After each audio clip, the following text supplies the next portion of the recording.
Hi everyone, Al the Psych here. I have a quick video for you today for informational purposes only that I've entitled Self-Denial as a Way Toward Resiliency.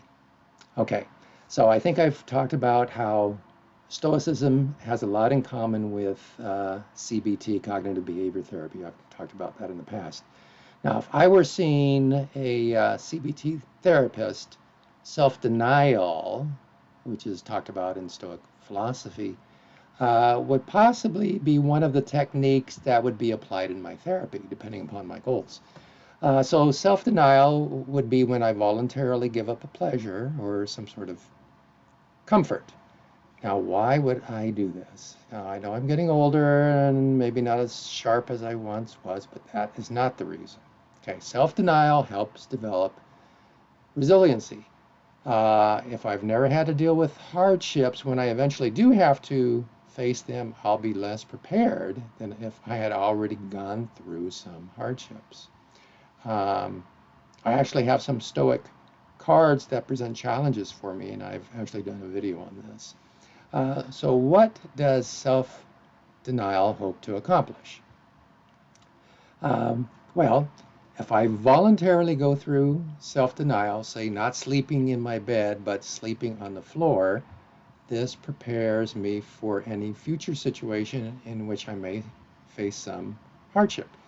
And I firmly believe that the hardship does not have to be the exact situation of my voluntary self-denial.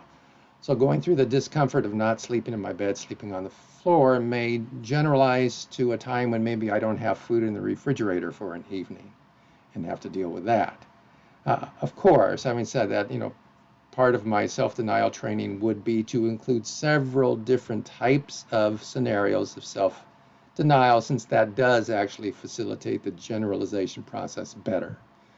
Now, when I have done some of the challenges, I've also noticed in me, a sense of accomplishment. Yeah, I got through it. I did it. In fact, one challenge was taking a cold shower. Well, at first, this was somewhat of a challenge. Now I do it frequently. I alternate between cold, hot, cold, and I understand this is actually good for the immune system.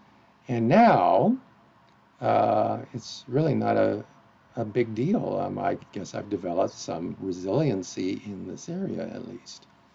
Also, the challenge I did, as mentioned previously, was sleeping on the floor.